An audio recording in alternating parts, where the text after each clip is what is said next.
think he will do that. So from what we have learned here, in what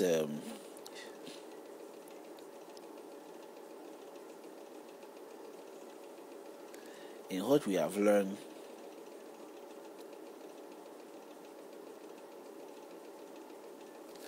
here in 30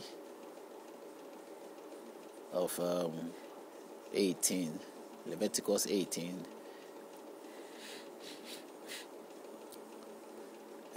he also gives the punishment that from 30 he says, therefore you shall keep my ordinance, so that you do not commit any of these abominations, customs which were committed before you, and that you do not defile yourselves by them. I am the Lord your God. Obey these things. Now let's go to 19, moral and ceremonial laws. The moral and ceremonial laws. That's to do with religion, culture, some ceremony. It has some link. I have circled a few things. I want to read it to see why I circled them. Then we go to what really I want to the point I really want to make. You shall not steal, nor deal falsely, nor lie to one another. You shall not steal, nor deal falsely, nor lie to one another. Many a times this is done. People lie to one another. People do false things. These false things, making claim of something that they purely know that is not true. Things that are not true, they use it that. They don't steal. We steal a lot. We do a lot of stealing.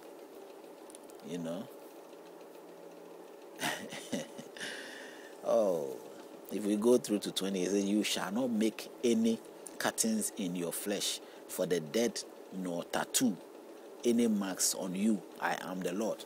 If you look at Britain here, and in Ghana, wherever, people do a lot of tattoo. People do marks on their skin. If you go to Ghana, or let's say Nigeria, or let's say some of the African countries, you've got marks on the faces. People do a lot of marks on the faces. And they might be whatever. That is what it's saying here. That you shouldn't mark your body. You shouldn't do tattoos on your body. You shouldn't do... People do that. People even do... culturally, they put...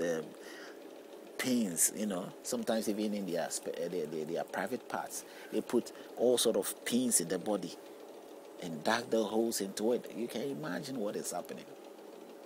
So according to the Jehovah, blunder big time. If God is angry, he's angry. He's really angry. Jehovah is angry. Jehovah have to kill us long time. He has to kill us all. Yeah, he will regret again like he regretted during the time of Noah. He will regret for regretting. Because he regretted at the time of Noah. So now his regret is going to be why he regretted and said that he will not punish man again. Because he will wish that he had not said that. Because of what he said, that's why he's not strike us. So he has to wish again that the thing he said at that time that he regrets, he had to take back his word and say, no, I don't regret. Today is even worse. What they did is worse. They are even doing worse things.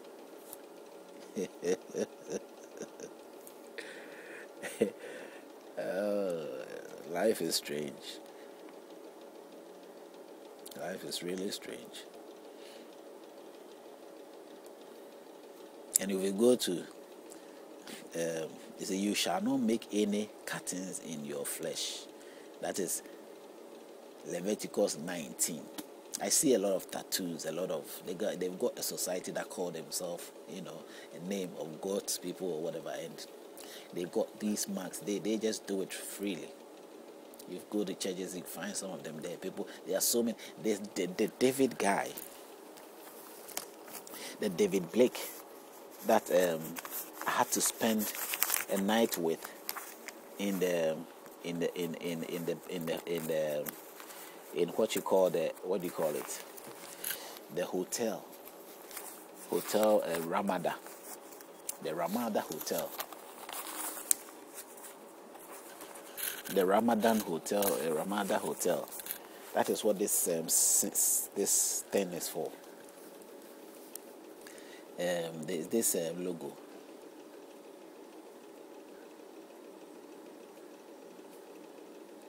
The Ramada Hotel. I've got it. The Ramada Hotel. This hotel is the hotel that I went in to sort of have the experience, a terrible experience. I'll never forget that. So-called claimed Christians, and they put me to an ordeal that I can never forget. Whatever they were doing, the spiritually doing to me, I don't know. This is the hotel, and this David Blake, a guy that I share a room with. That's him, his signature there, that I share a room with. I think he signed his name as well. He in the hotel has got a lot of tattoos on him. He's a Christian. He was part of the men's fellowship group that we go there. He got a lot of tattoos on him himself. You can imagine. And he was speaking tongues. He's got the Holy Spirit now. And he was speaking tongues. I heard it. I was there. I shared a room with him. And he knows the Bible very well.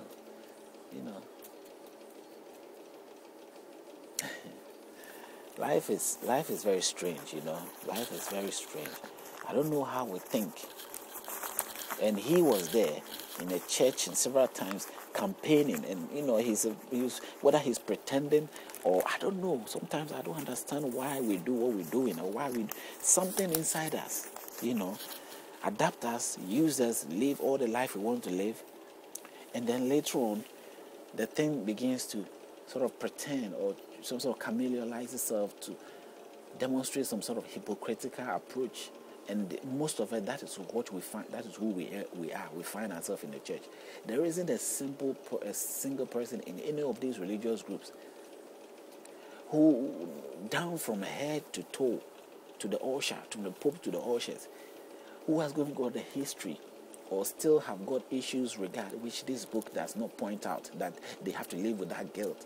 And they are looking at these problems that they are looking at it, they say, we can't do anything about it. We did it at that time because it was necessary for us to do it. What reasons they have, I don't know. And we are not admitted. That's what I'm saying, that admit. You admit to yourself. You don't need to come. I don't need to confess to anybody. I confess to you and I to see what is there. What really clearly that we have to look about, the things that is making us behave the way we behave, what moral standard we've set for ourselves. Are they truly right morals for us? Are we honestly living a moral life? Are we honestly engaging in the things rightly? No. That is why we're having issues. Any other group or any other person, characterized person, is having issue with you because of you enforcing your morals and thinking your morals is right. And he thinks that your morals is crap. All the things that you do does not really merit what you're claiming for. And this has become the differences. This has become the argument on the table. This has become the hatred. This has become the rejection. At some point in generation, the gays were rejected massively. People killed them for hatred, for unnecessary hatred, and these people are killing them. They are even worse off. They probably won't be gay, but they are something else that is also an abomination to God, or the same Christian. They are terrible, but they felt that they were right to frustrate them. When the gays also have got a chance and opportunity have been given to them, you meet a gay, you will see how he also behaves. They are also stubbornness, they are wickedness, they are also different. Because they also have to exercise their rights. And they look at other people and even condemn them. Because they have to feel that what they believe that they are doing is right. So when you think you're straight or whatever you are, they don't give a damn about what you think. They think what you are doing is also not right. You are not being yourself. They think they are being themselves. A man being with a man, they think they are being themselves. You can imagine that. And the woman and yes, that is what they feel. I mean, all these things has come